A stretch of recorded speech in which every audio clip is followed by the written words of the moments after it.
I'm not going to be a breadwinner for a housewife. My husband starts saying things that don't make any sense. Then he suddenly started packing my stuff. What are you doing? I'm going to ask you to leave this house until you feel sorry for what you've done. What? My name is Mary. I'm a 27-year-old office worker. I got a job at a cosmetics company that I've always wanted to work for, and I was so happy that I devoted myself to work every day. Thanks to that, I got a high evaluation from my boss and was promoted. Considering my age, my salary is quite high. I have a husband, Tom, whom I have been married for a year. He's the same age as me, but he earns less. I don't really care about it, but apparently it's an issue for men. My husband doesn't talk about it, but when we talk about work, he immediately tries to change the subject. I guess whenever he talks about his job, the fact that his salary is lower than his wife's comes to his mind. He's always unmotivated by his work and says, I don't have such a great job. So I try not to talk about my work at home too much. But my husband does his share of the housework, and he is good at cleaning and cooking. He has a gentle personality and we communicate well. So I think we get along well as a couple. But maybe I was the only one who thought so. One day, I wasn't feeling well and had a bad nausea. I went to the hospital and found out I was pregnant. I immediately told my husband. My husband was overjoyed. I was also happy to see him so happy. I thought to myself, we're going to build a warm family. I took maternity leave about 6 weeks before the birth. It was my first childbirth, so I decided to take it easy and take my leave early. However, my husband's attitude started to change a little around this time. I'm home. Welcome home. You're lounging on the sofa again? You're so stress-free, aren't you? My husband started with this tone. So I was surprised. Maybe he's just stressed out from work. That's all I thought at first.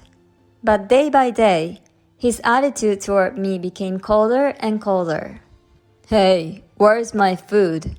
Sorry, I'm not feeling well today, so I got some pre-made stuff from the supermarket. Huh? You gotta be kidding me. You're serving supermarket pre-made food to your husband when he comes home from work after a long day? He got so mad all of a sudden and reacted in such an unexpected way. I was in a poor condition and had neither the energy nor strength to argue with him. Then there were days when I felt so sick that I really couldn't do anything and couldn't even stand the smell of food. I sent a message to my husband explaining my condition and asked him to either cook the food himself or go out to eat. He didn't reply, but he seemed to have read the message, so I figured it was okay. I lay in bed and fell asleep for a few hours. When I woke up, it was midnight and I got up to go to the bathroom. The light was on in the living room, and I could hear people talking. I went into the living room and to my surprise, my husband had brought some of his colleagues from work with him. Oh, the selfish princess woke up. My husband's colleagues greeted me and said, Sorry to disturb you. I returned their greetings and quickly got my husband out of the living room and into the hallway. What's the matter with you suddenly? Why are you bringing people so late? Huh? I can do whatever I want. We went out for a drink, but we didn't have enough, so I brought them here. You do realize I'm pregnant? So what? I'm not making you do anything dangerous. But I'd like you to consider the stress on my mental health a little bit. Huh? You're getting a little carried away, aren't you? If you'd have cooked dinner, I wouldn't have had to go for a drink with them tonight. So you're the one responsible for my bringing them home. What an incomprehensive theory. If you have so much energy, make something to eat and serve it to everyone. I can't. I'm still sick. You're so selfish. Enough. You're ruining all the fun I'm having. Now go back to your bedroom and go back to sleep. With that, he went back into the living room. I can't do this anymore. I was so mad that I decided to go back to my parents' house. So I explained the situation to my current obstetrician and asked if I could give birth back at home. As luck would have it, she knew an obstetrician near my parents' house and wrote me a letter of introduction right away. I left a note on the table saying, "I'm going home for a while to give birth." Sure enough, I got a lot of phone calls and messages from my husband, but I ignored them. After about a week, I received his message saying, "I'm sorry, you can go home and rest before the birth." I still hadn't forgiven him, but I was relieved to hear that he was finally feeling sorry. So I took a rest at my parents' house until the birth. Thanks to that, I felt much better, the nausea went away, and my appetite was back. After that, I gave birth to a healthy baby girl. My parents were overjoyed at the birth of their granddaughter. My husband also came to the hospital. My husband was so happy to hold our daughter in his arms, saying, "She's so cute." He also expressed his concern for my health. I thought my husband was back to his old gentle self. After the birth, I stayed at my parents' house for about 2 weeks and then returned to the house where I lived with my husband. My husband happily fed our daughter when he came back from work. In the beginning, he actively helped me raise our daughter by changing her diapers and bathing her. He was very cooperative and very helpful. I felt relieved that my husband and I would be able to live together harmoniously again. However, my husband's attitude started to change again about 2 months after the birth. It was probably caused by our daughter's crying at night. My daughter, who had been sleeping quietly up until then, began to cry more and more at night. Because of this, my husband and I were often woken up in the middle of the night. My husband was getting more and more stressed out because of the reduced sleeping hours, and he became less helpful with raising the child. He even said, "I'll sleep on the couch," and left everything to me at the end. He also started coming home late from work.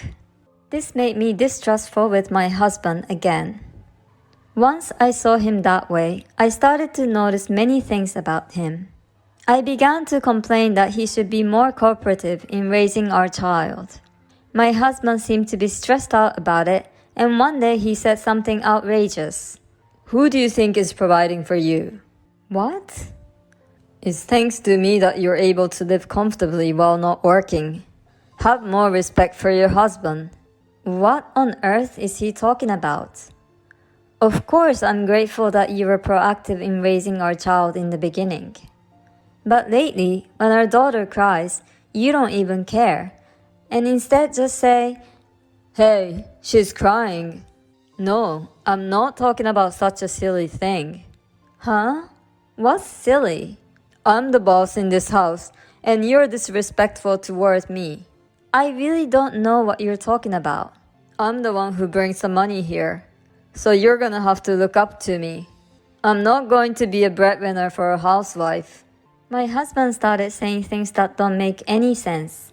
Then he suddenly started packing my stuff. What are you doing? I'm going to ask you to leave this house until you feel sorry for what you've done. He randomly stuffed my clothes into a bag and tried to kick me out. I said, "Okay, I'll leave, so let me pack my things by myself." And I refolded the clothes and packed them in my bag. I finished packing and held my daughter in my arms. Then he threw my bags out the front door. "Come back when you've had time to think about what you've done." With that, he locked the front door. I had no choice but to go back to my parents' house. After leaving my daughter in my mother's care, I went to the city office to pick up the divorce papers. The next day, I returned to my husband's house and rang the doorbell. "Oh, you're home already? I guess you realize that you can't be without me after all. I just need you to show me that you're sorry." I'll forgive you if you get down on your knees. My husband grinned as he said this. I ignored my husband's words, took the divorce papers out of my bag, and thrust them towards him. What? Divorce papers? Why? I thought you said you were sorry. After all the horrible things you said to me, I have nothing to be sorry for. I didn't do anything wrong. I can't stay married to you anymore. My husband was clearly upset because he didn't think I would do this. And then he said something else that made no sense. But you're okay with it? It's going to be hard for you to be a single mother, isn't it? You don't even have a job. You won't be able to support your daughter. What have you been saying all this time? I didn't lose my job. What? You've been home all this time. I thought you quit your job because you got pregnant. Oh, I see. So that's what he thought. Who said I quit my job? I'm just taking maternity and childcare leave. What? My husband apparently thought that women quit their jobs after giving birth. Oh no, I thought you became a stay-at-home wife. Oh, I see. So you wanted to show that you were in a better position than me. My husband's face turned pale in a shock. In short, he was a proud man to begin with. When we both worked, I had a higher income than him, and he always had an issue about it. I guess that's why he automatically assumed that I quit my job instead of being on a leave. I was thoroughly disgusted with this man. Husbands and wives are always equal, right? I'm tired of being treated this way because of your inferiority complex. I told him I didn't care who made more money. My husband finally understood what he had done. He cried and begged me, I'm sorry, please don't divorce me. But it was too late. I asked him to fill out the divorce papers and left the house. After that, we talked with lawyers and the divorce was finalized. I had recorded my ex-husband's verbal abuse just in case. So I was able to use that as evidence and was able to get him to pay alimony for the harassment. Also, my ex-husband couldn't pay the rent of the apartment we used to live with his salary alone, so he moved to a cheaper apartment. Incidentally, when he brought his colleagues home before, they didn't know I was pregnant. When they saw my belly, they were all freaked out. After that, my ex-husband and I got divorced, and there were rumors in the company that he had been dumped by his wife. My ex-husband must be feeling very ashamed. He totally deserves it. I, on the other hand, took maternity leave and went back to work. Now I'm living at home with my parents and working hard while they support me in raising my child. My marriage didn't work out, but I'm happier than ever thanks to the work I love and the smile on my daughter's face. I will continue to devote myself to my work and watch my daughter grow up.